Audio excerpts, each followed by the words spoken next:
Boa noite, graça, paz. Realmente Deus seja pleno sobre cada um. Que bom que nós estamos de volta para a escola de discípulos. Lembra que esse ano nós estamos trabalhando 100% Jesus, 100% discípulo. Talvez alguns estão esperando assim, pastor, quando é que você vai liberar o manual?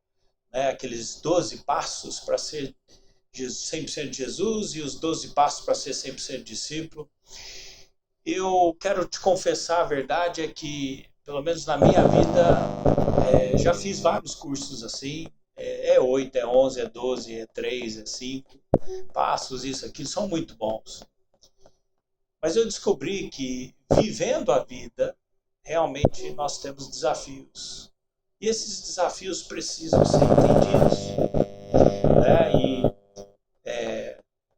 Por exemplo, essa mudança que nós fizemos para o Telegram, do WhatsApp para o Telegram, ele tem recursos, como eu venho falando, ele tem mais recursos. Então, no canal lá da escola de discípulos, e se você ainda não se inscreveu lá, se inscreva, que a minha intenção é realmente nós usarmos esse canal para publicarmos mais coisas do que estamos conseguindo fazer nesse momento. Então, ore por nós, ore por mim, ore pela que nós possamos realmente fazer tudo funcionar corretamente com essa escola de discípulos, que eu creio que tudo isso será uma bênção para todos nós.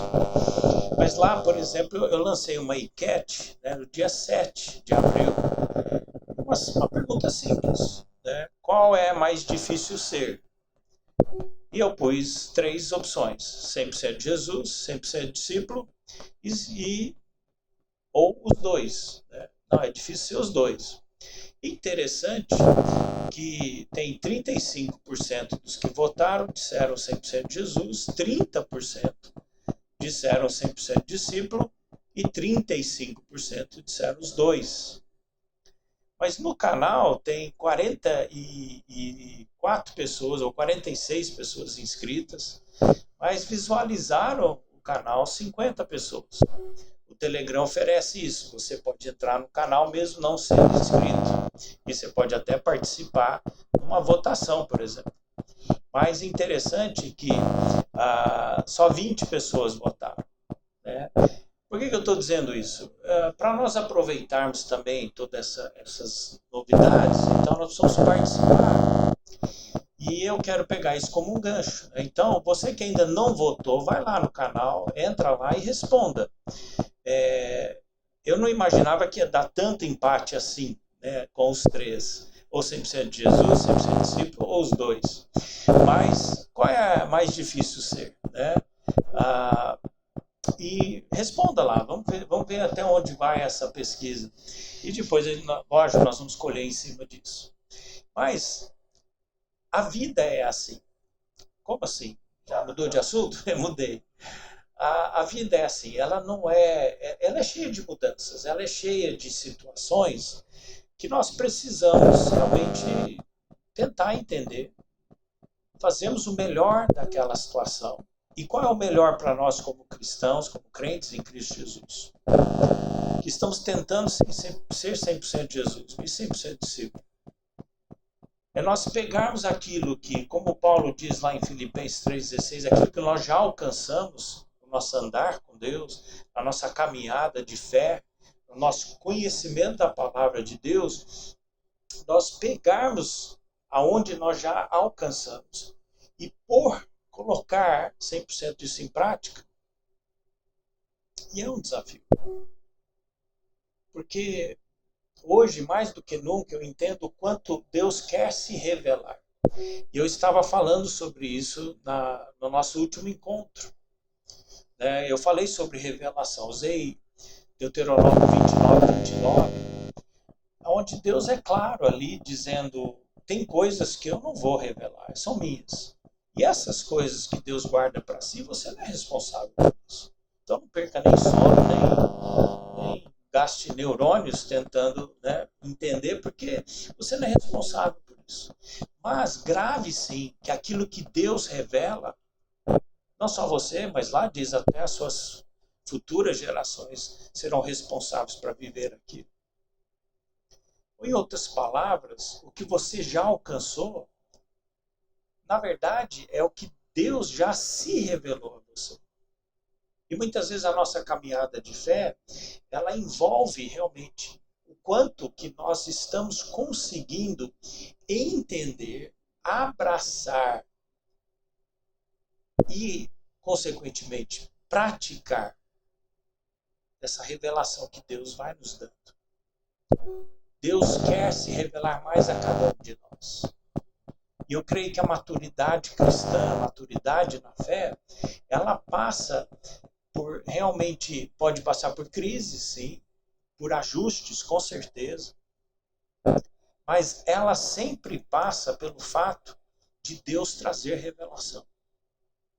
Deus se revelar a nós, pela palavra, pela, a Bíblia mesmo, por pregações, por o Espírito Santo movendo, e assim por diante. Deus vai se revelando.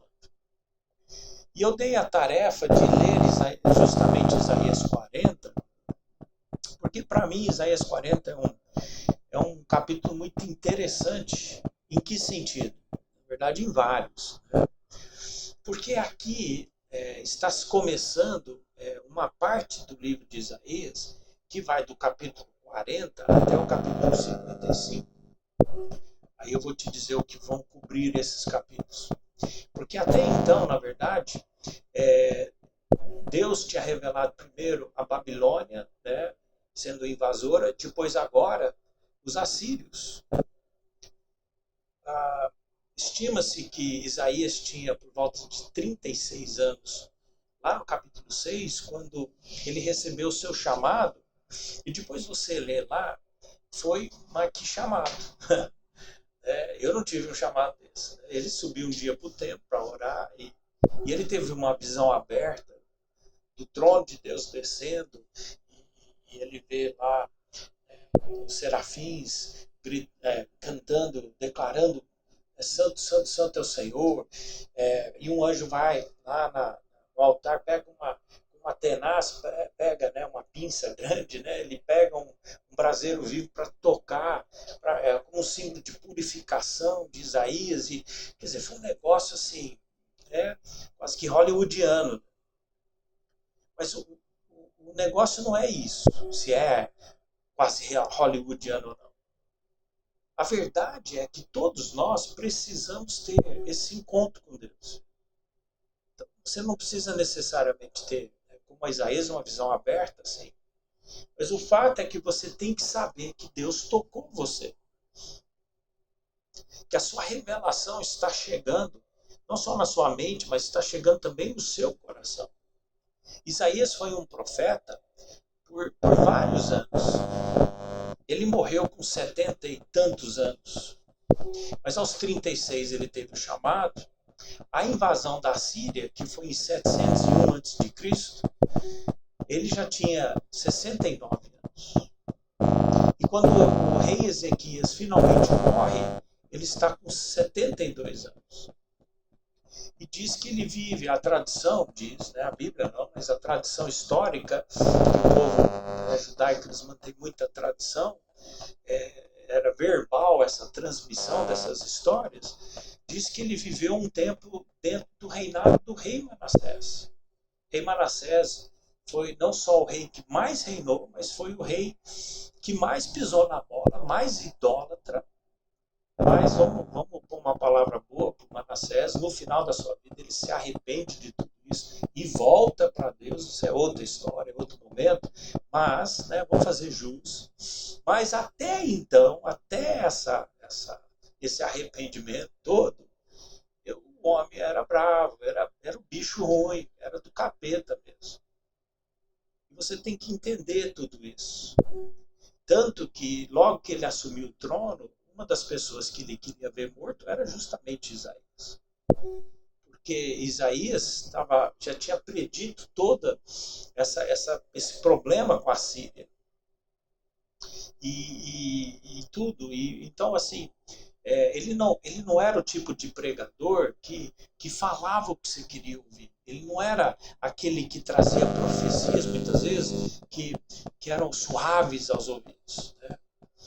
E tanto que ele diz, né, que a tradição, que ele acabou tendo que fugir do rei já idoso, já de uma certa idade, né, 70 e lá anos. E encontraram ele, os homens do rei encontraram ele se escondendo dentro de uma árvore. E eles serraram a árvore ao meio, com ele dentro, ou seja, serraram ele também. Então ele não teve uma morte muito agradável, tranquila. Mas o que já tinha sido profetizado, que são os 66 capítulos de Isaías, estão aí. Né? Ele já tinha feito tudo isso antes dele morrer. Então, o capítulo 40 até o 39 está falando primeiro da Babilônia, depois da Síria. Mas do 40 ao 55 começa o que vamos chamar assim dele falar sobre um conforto que Deus queria trazer para Israel. Um conforto que era baseado na grandeza de Deus e na sua imensurável capacidade de perdoar. Por quê? Porque o povo de Israel estava só pisando na bola, estava em pecado. E tanto a Babilônia como a Síria vieram por quê? Por desobediência. E esse é um grande desafio para nós como discípulos, é justamente nós termos uma vida de obediência a Deus. Uma vida que entende o que a palavra diz e nós obedecemos ela. Nós cumprimos o que ela diz. Então aquilo que ela diz que é errado, nós vivemos como aquilo é errado. E se a Bíblia diz que aquilo é certo, então nós vivemos como aquilo é certo. Então, esse grande desafio não é original com a gente agora em 2021. Isso já é uma luta do ser humano por muitos anos. Mas eu acho interessante, né, tendo dado esse fundo histórico, começar pelo capítulo 40, porque é interessante as coisas que Isaías vai falando aqui. Ele começa o capítulo, e eu espero que você tenha lido o capítulo, mas se não, depois da aula você dá uma lida.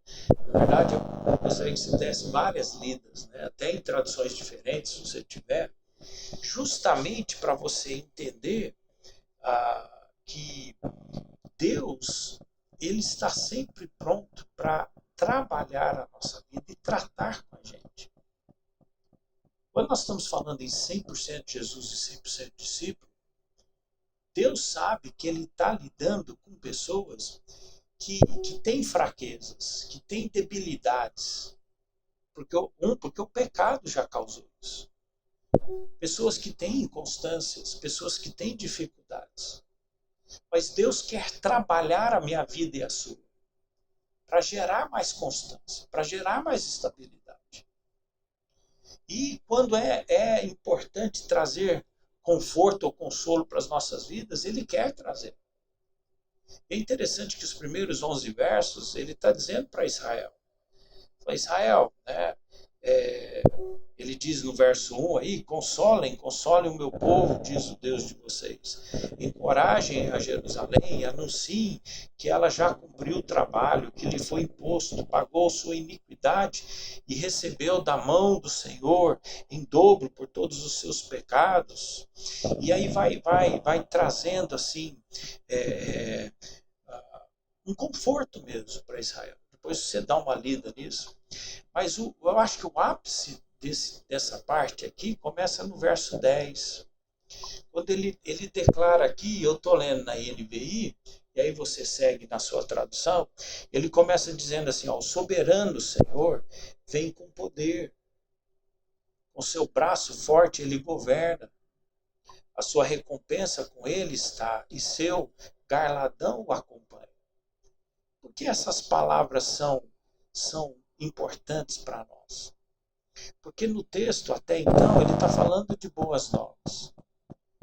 Deus está se posicionando aqui acima, e você vai ver depois que né, logo em seguida aí, vai falar da sua magnitude, mas também vai falar da pequenez das nações. De certa forma, basicamente assim, quem são os assírios? Ah, eles são a força mundial hoje.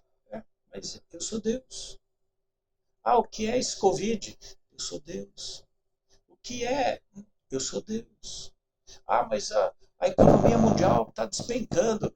Eu continuo Deus.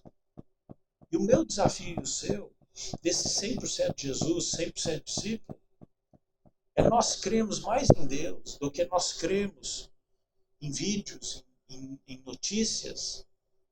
E ainda você corre o risco de acreditar em fake news, que hoje é um problema sério. Você corre o risco, né, de abraçar ideias que não deveriam ser abraçadas. Então, o propósito dessa escola é nos trazer para um relacionamento pessoal, íntimo, com esse Jesus, que a gente tem que ser 100%. E isso vai começar a produzir o melhor discípulo. Então, talvez tem certas coisas que a gente tem que realmente decidir. Eu, pessoalmente, muitos citam mais o verso 31, nós vamos chegar lá, os que esperam no Senhor, renovam suas forças e tal. Mas dois versos para mim que são muito importantes na minha vida, no meu coração, são justamente o verso 10 e 11. Porque o verso 10 está falando sobre um soberano, que é Senhor.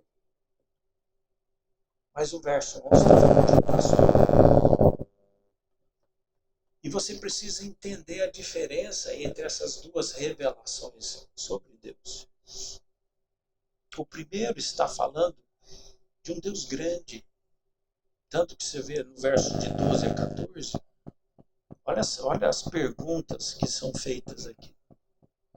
No 12 ele fala: quem mediu as águas na concha da sua mão? Ou com um palmo definiu os limites do céu? Palmo, né? Você vai medindo por palmo, você pá, né? Tem tantos palmos, né? Então ele está falando assim: quem com o palmo definiu os limites dos céus? Quem jamais calculou o peso da terra? Ou pesou os montes na balança e as colinas nos seus pratos? Quem? Quem? A resposta é óbvia: ninguém. Quem definiu limites para o Espírito do Senhor? Ou o instruiu como conselheiro? Ninguém. Não tem quem. 14. A quem o Senhor consultou que pudesse esclarecê-lo e que lhe ensinasse a julgar com justiça? Ninguém, novamente. E quem lhe ensinasse a julgar com justiça, né? Quem lhe ensinou o conhecimento, ou lhe apontou o caminho da sabedoria? Ninguém. Por quê? Porque tudo isso nasceu nele, emana dele, vem dele. Então, quando ele se apresenta como soberano, o Senhor absoluto, que vem com poder, que tem poder, que tem um braço forte que possa governar. É impressionante isso. Mas aqui está uma dica do Deus. Ele não é um tirano. Por quê? Porque o próprio verso diz que além de tudo isso, que ele é soberano, ele é Senhor, ele tem poder, braço forte e governa, mas ele traz recompensa com ele. Ele traz galardões. Que os galardões acompanham ele. Ele não é um Deus carrasco. Ele é um Deus amoroso. Ele é um Deus atencioso. Tanto que o Salmo 139 fala que desde o ventre da sua mãe, né, hoje nós entendemos, ele sabe sobre qual espermatozoide ia vencer a corrida, chegar lá e fecundar o óvulo para nascer você, do jeito que ele quis que você fosse. Ah, esse aí é a cara do pai, esse é o temperamento da mãe, esse é não sei o que do pai, esse é não sei o que da mãe, isso aí parece o avô, sabe? Deus estava em tudo isso. Deus estava. Então, o verso 10 está estabelecendo realmente um Deus poderoso. Que não importa quem se levante, com o que se levanta. Não importa com o que se levantar, ou quem se levantar, ou o que se levantar. Ele pode dar cabo a tudo, a hora que ele quiser, da forma que ele quiser. E se você for ler lá em, em Apocalipse, ou até em Daniel e outras passagens que são, né, escatológicas, você vai saber que realmente ele é um Deus poderoso e o seu governo será plenamente estabelecido. Hoje ele é estabelecido no meu coração e no seu, porque professamos Jesus como Salvador e Senhor das nossas vidas. Hoje ele é Senhor da igreja. E nós temos que viver esse Deus poderoso, que tem um reino a ser inicialmente estabelecido já nessa terra. De que forma? Eu e você vivendo o que Deus quer. Mas o verso 11 diz que ele é pastor. A figura do pastor, nesse caso, é uma figura não de poderoso, mas de amoroso. Vou repetir. O soberano Senhor, figura poderoso. O pastor, figura amoroso. E o verso diz, ele cuida do seu rebanho com o braço, e com o braço ajunta os cordeiros e os carrega no colo, conduz com cuidado as ovelhas que amamentam suas crias. E através de todos os versos aqui, você vai ver o quê? Você vai ver, ora, o soberano Senhor poderoso, e ora você vai ver o pastor que cuida do seu rebanho. Então, por exemplo, verso 27, ele diz lá, se você está com a sua Bíblia aberta aí, fala, ó, por que você reclama, Jacó? E por que se queixa, Israel? O Senhor não se interessa pela minha situação? O meu Deus não considera a minha causa? Será que você não sabe? Nunca ouviu falar? O Senhor é o Deus eterno, Criador de toda a terra. Ele não se cansa nem fica exausto. Sua sabedoria é insondável. Ele fortalece o cansado, dá grande vigor ao que está sem forças. Até os jovens se cansam e ficam exaustos, e os moços tropeçam e caem, mas aquele que espera no Senhor renova suas forças. Voa alto como águia, corre e não fica exausto, anda e não se cansa. Por quê? Primeiro, porque ele é teu pastor. Porque toda essa ação de te fortalecer, de te dar grande vigor, de renovar suas forças, para que você voe alto como uma águia, para que quando você corra, você não fique exausto, e quando você ande, você não se canse. É porque ele se interessa sim.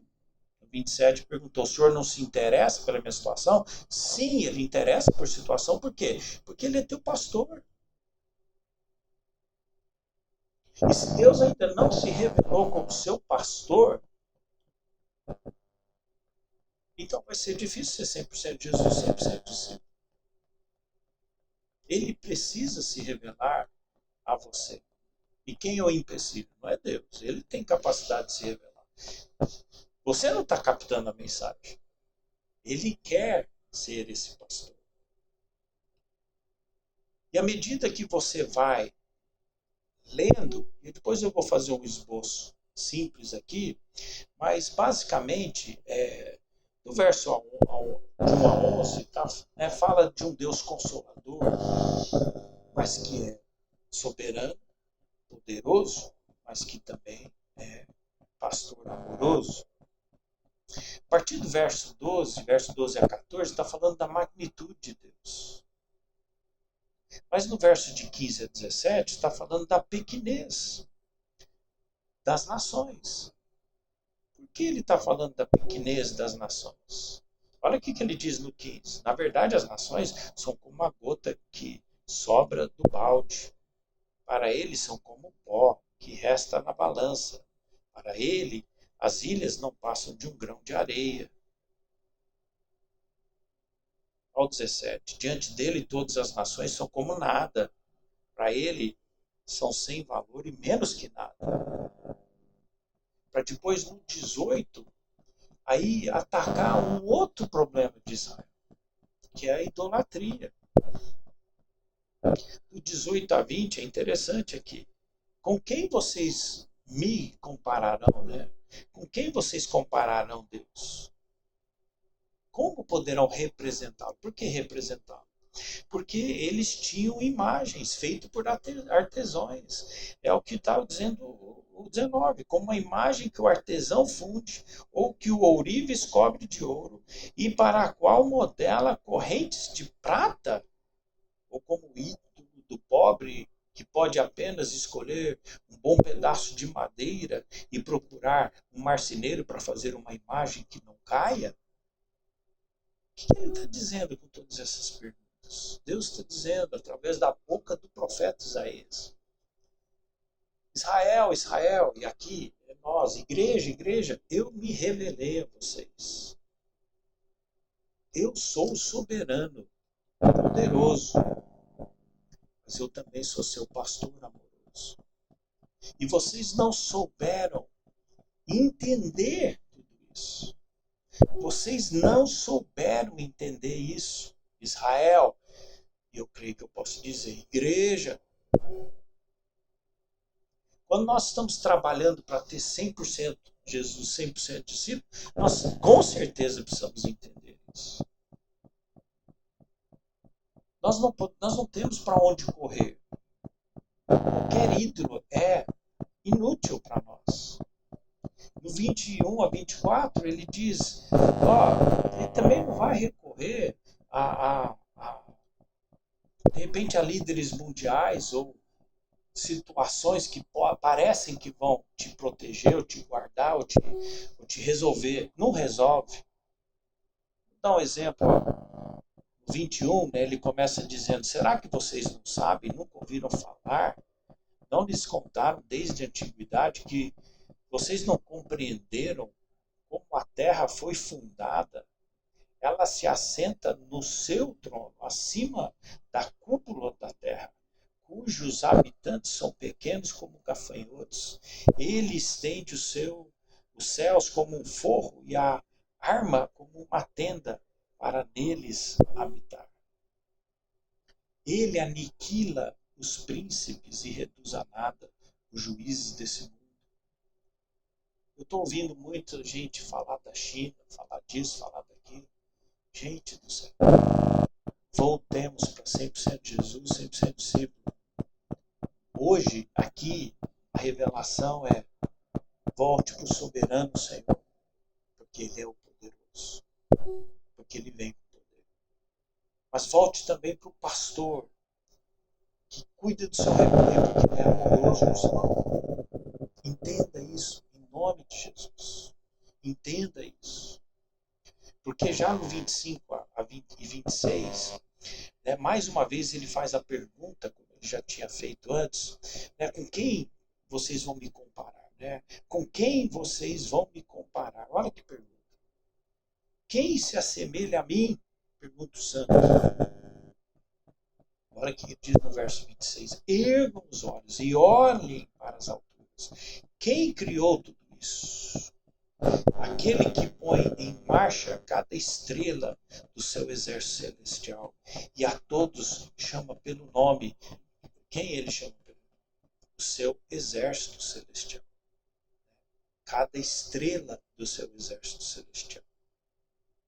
Tão grande é o seu poder e tão imensa a sua força que nenhuma delas deixa de comparecer. O que é a ideia aqui?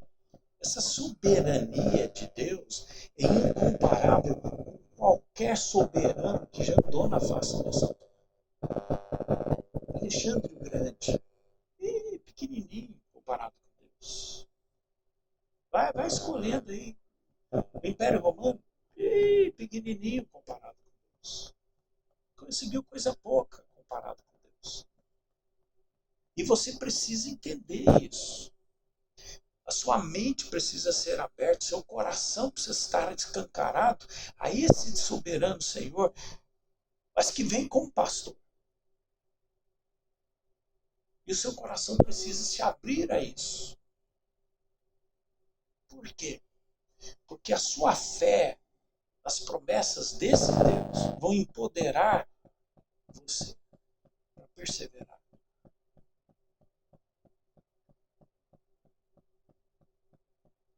Estamos na segunda onda. Vai ter uma terceira. Onde nós estamos? Nós estamos seguros nesse Deus descrito aqui no capítulo 40 de Isaías. Nós estamos seguros na mão desse soberano Senhor, que vem como pastor. Soberano Senhor, poderoso, mas que vem como pastor amoroso. Por isso que o verso 31 ganha mais força ainda. Mas aqueles que esperam no Senhor renovam as suas forças. Voam alto como águias, correm e não ficam exaustos, andam e não se cansam. Por quê? Porque esse soberano poderoso também é um pastor que cuida do seu rebanho. Ele ajunta os seus cordeiros, ele carrega quem tem que ser carregado no colo e ele conduz com cuidado todos aqueles que são suas ovelhas. Olha que Deus tremendo que a gente serve. Por isso que eu dei na lição, não só leia Isaías 40, mas observe todas as coisas que Deus está falando. Depois eu vou pôr esse esboço simples para você lá no canal da escola de discípulos, para você te ajudar, né, no estudo e na releitura desse capítulo. Mas se aprofunde nesse capítulo. Porque aqui há uma revelação tremenda do Deus que nós servimos. E não adianta você ter um monte de coisa memorizado, passos já estabelecidos no seu coração, do que é ser 100% Jesus, 100% discípulo, se você não tem resolvido no seu coração o nível da soberania de Deus, nosso Senhor, o Deus poderoso, o Todo-Poderoso, mas que também você não tem já definido no seu coração o pastor que realmente cuida do seu rebanho. Isso parece muito impessoal. Cuida de você e de mim. E ele tem cuidado de nós, e é através mesmo dessa pandemia. Por isso que eu te dei o artigo, e se você não deu, vai lá, acha esse artigo do pastor Luciano Subirá sobre revelação, porque lá ele está falando algo importantíssimo que está ligado com isso aqui, está ligado com isso. Tem certas coisas que ainda não se concretizaram no reino material, mas elas estão sendo geradas no reino espiritual. Nós precisamos entender isso. Não olhe para as notícias que você recebe da política, da situação do Brasil e tudo mais, só pelos olhos naturais. Não seja como o servo do profeta, que quando ele viu o exército chegando, ele falou: o que nós vamos fazer? E o profeta ora e diz: abre os olhos dele, Deus. E aí Deus abre e ele vê um exército muito maior, os anjos do Senhor já prontos para lidar com aquele exército físico. E você acha que Deus parou? Você acha que Deus não faz mais isso? Ele faz. Em nome de Jesus, ele faz. Mas você precisa de uma revelação concreta de quem é esse Deus. Um exemplo bom de um texto para você. Eu sei que você não é vaca, mas você precisa ruminar em cima disso. É Isaías 40. Dentro desse contexto que eu te dei. As palavras de conforto agora vão até o capítulo 55. Mas medita nesse 40. Principalmente na ótica de que nós servimos um soberano Senhor, mas que também vem como pastor, um poderoso, amoroso. Que o teu coração se abra a esse poderoso, mas também se abra a esse amoroso. Que se abra a esse Deus que anda com você, que quer te trazer, que tem paciência com você. Tem limite? Tem, claro que tem. Mas Ele está sempre querendo trabalhar as nossas vidas para justamente nós sermos 100% Jesus e 100% discípulos. Que Deus nos ajude. Essa empreitada que nós estamos. Para honra e glória dele. Curva a sua cabeça, vamos orar. Pai, eu oro em nome de Jesus que pela tua graça e o teu poder nós possamos realmente ser tocados por esse texto de Isaías 40. Isaías não teve uma vida fácil como profeta, mas ele foi fiel a ti. E que a lição da vida de Isaías seja para nós hoje. Pai, ajuda-nos a entender profundamente o que esse texto está revelando a respeito do Senhor, a respeito do seu poder, realmente da pequenez das nações, da inutilidade dos ídolos. Que o Senhor reina sobre todos os governos e líderes mundiais. Nada está acima do Senhor. Não tem nada que se compara contigo. Meu Deus, que possamos crer, como encerra o capítulo. Realmente aqueles que olham para o Senhor e recebem do Senhor e esperam no Senhor, serão renovados, serão guardados, serão mantidos. Que nós sejamos esse povo em nome de Jesus. Em nome de Jesus, nos ajuda, Pai. Abençoa-nos como discípulos do Senhor.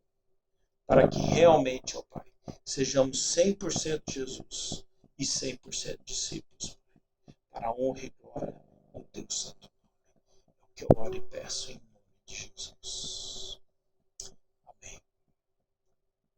Nós estamos seguindo uma sequência de reuniões, basicamente a primeira, a quinta e a terceira quinta. Tá? Então, nós vamos ter um intervalo um pouco maior. Então, a nossa próxima reunião vai ser dia 6 de maio, 6/5.